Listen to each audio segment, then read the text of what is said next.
Hello, ladies and gentlemen, and welcome to a Thursday evening episode of Ted's Booze Cellar, the most premier alcohol review show here on YouTube, with me, your most gracious host, Ted. Welcome to this episode. We are currently about to turn 20 past 8 on the 4th of April, 2024. I hope I'm finding you all in a good state of affairs, and if I'm not, then I hope things improve very, very promptly. Now, apologies that there wasn't an episode last week, and to be honest with you, it was mainly just down to the fact that I was just very low on mental energy, and my mental health wasn't particularly great last week, so, I mean, it's still a bit hazy now, but I'm in a much better state of mind now. And also, to be honest with you, I just wanted a little bit of a break for the Easter weekend as well, so that was the reason why there wasn't an episode last week. I thought I'd just keep it short and sweet for you guys. And again, apologies that there wasn't an episode last week. But to make up for it, and although it is a little bit overdue by about a week, we're actually taking a look at an Easter-related beer from our good old friends at Harvey's. Now, we've reviewed another seasonal drink from Harvey's in the past. That was their Christmas Ale. Trying to remember when I reviewed that actually. Oh wow, so the Christmas Ale I reviewed quite a long time ago. In fact, the Christmas Ale by Harvey's Brewery that I reviewed on the 25th of December 2020. So Christmas Day, back when it was still during lockdown. I mean, that was a long time ago. Crazy to think that was over 3 years ago now. But anyway, we're taking a look today at Harvey's Easter Ale, and I'm interested to see what this is like, because obviously Harvey's are generally very consistent, they're very enjoyable, and they've been around the shop for a long old time now, so I'm interested to see what this is like. And I really like the design of the label and the colour contrast of the label and the writing, although I will say the one downside to this is that white and yellow I don't think is the most natural contrast against each other, so some of the writing on the front of the label is a little bit tricky to read as it is on the side with some of the finer text, but it's not that much of a massive issue, so I don't want to harp on about it too much. That being said, as always, the design of the label is really nice, and to be fair, the contrast of the colours against each other are really nice, despite some of the text being a bit ineligible, but like again, it's a very minor thing, so it's like, is it that much of an issue? Not really. But I'll give the design of the label and the bottle like a 9 out of 10. It looks very handsome. It's just a little bit of a discrepancy about the colour. So I'll give it like a...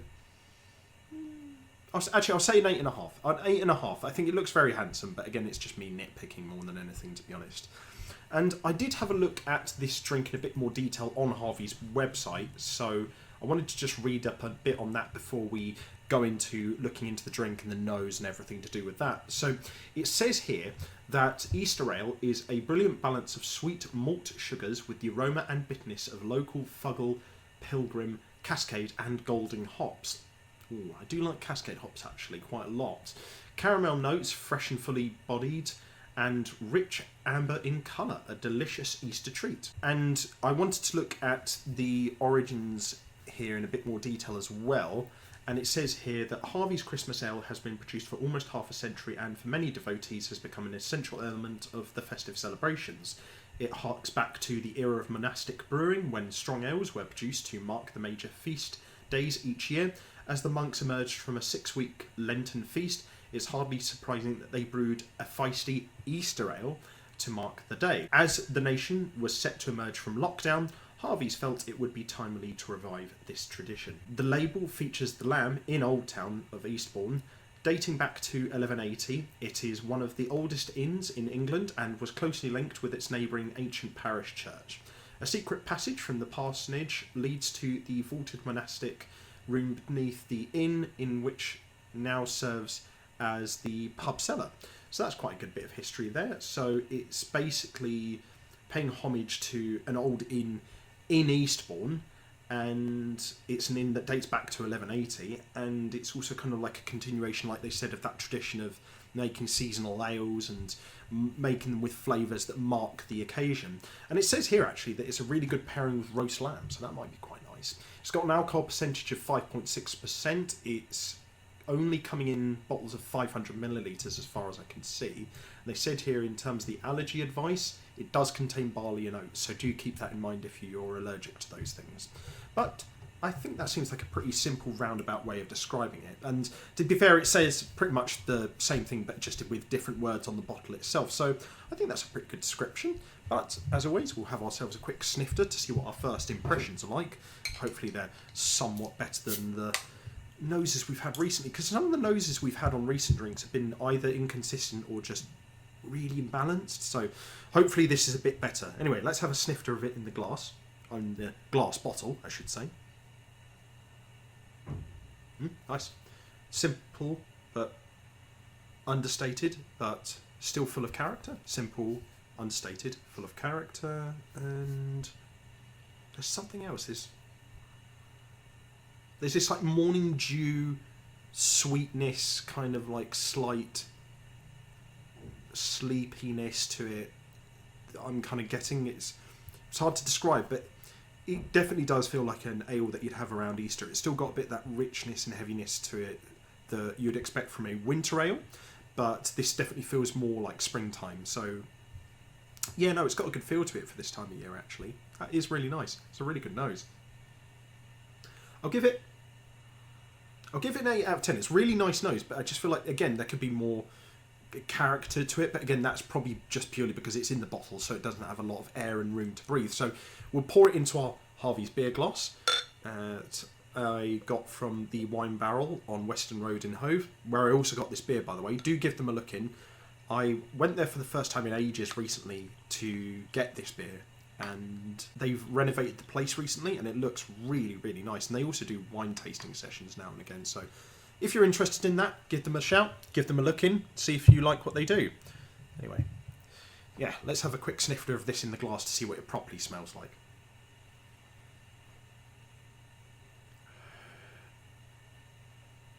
I'd say like an 8.25. There's not much difference between the nose in the glass and the bottle, but it definitely obviously has more room to breathe in the glass. So I think the thing that mainly stands out to me is there's this sort of slightly wet, grassy morning sweetness. Again, like that morning dew of like waking up in the morning on a spring sunny morning.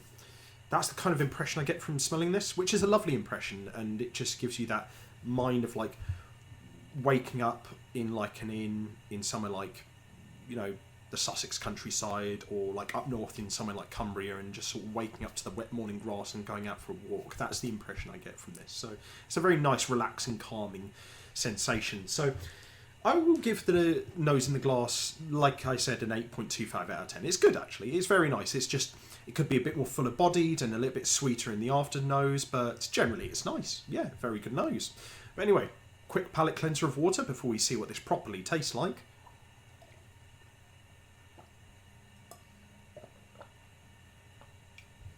And then on to the most important part of the video, which is to see what this sucker tastes like. So, to everyone at home, I hope you have a good weekend ahead. I hope you all had a good Easter weekend in the past with lots of chocolate, merriment and good times. And here's to a good rest of the year. Cheers.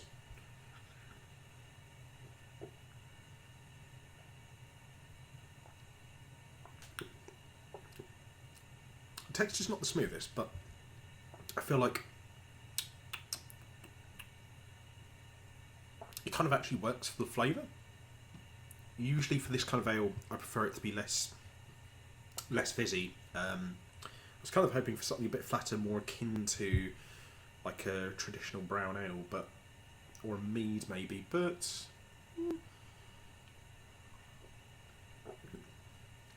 it's a good taste though.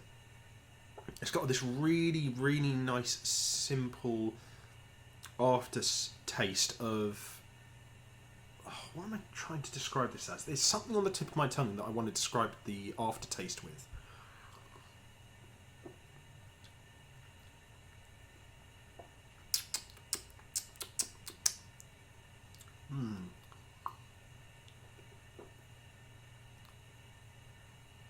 It feels like the aftertaste of like a really nice, slightly hoppy brown ale, but without like the really dark heaviness that comes with brown ale, which I know does turn some people off. I personally really like it, but I feel like this is probably as good as we've gotten for a while in terms of a good midpoint between like an amber ale and a brown ale.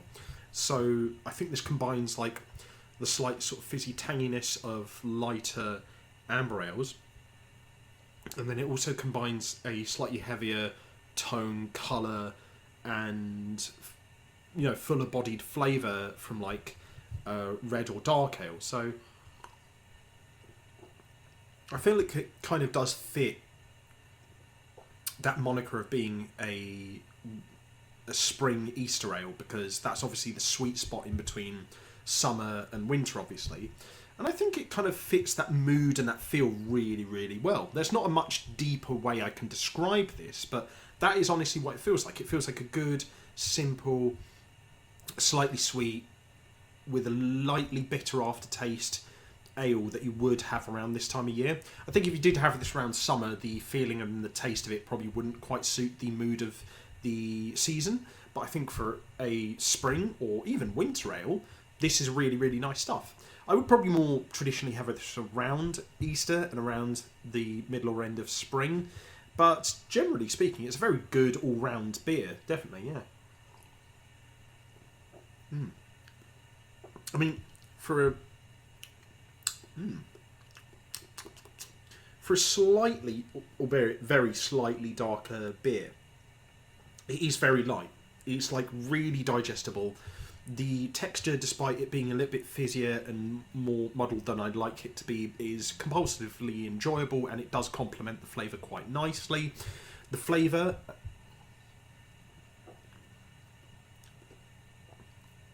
I think, is light enough to the point where it suits the feel and the mouthfeel of this drink, but I just feel like there could be something a little bit else in the aftertaste to kind of counterbalance that bitterness. That being said, I do like the way that the bitterness is incorporated into the flavour here. And generally speaking, similar to the label, I think that this is generally a really good beer. It's just there's a bunch of things I'd tweak and maybe improve slightly. But overall, if you're looking for a seasonal, late spring kind of beer, I think this is a really good one. I hope they do bring it back next year for next Easter. And I think if you do see it on your shelves, I do think, yeah, give it a shot if it's the kind of beer that you're into. And even if it's the first time that you're trying a beer like this, give it a shot, because it is very digestible. It's very easy to go down. Despite what I said about the texture, it's not that hard to drink. And yeah, it's really easy to go down. And I think based off of the description they gave on the website, as well as my own experience with this beer, I would say that this is definitely one that you are probably best off enjoying with like a heavy roast dinner, because the lightness and the slight fizziness of it will cut through the stodgy food really well, I think, but still have enough of its own identity to the point where you can appreciate the flavour. So yeah, I think enjoy this if it's the kind of beer that you're into, and even if you're not, give it a shot, because I think it's, general enough that I think most people can enjoy this, to be honest. Yeah, really good stuff. I think, like I said, there's just a few things I would tweak about the aftertaste and the fact that the initial flavour maybe lacks the same level of character that the main body and the aftertaste do. But generally speaking, like the label, it's more so a case of me being a bit nitpicky and perhaps me wanting certain things more differently. So I think objectively, it is a really good beer. I think personally, though, to be honest, it's still a good beer, but I would probably rate it like a 7.5 out of 10. 7 to 7.5 out of 10. It's good. It's really good.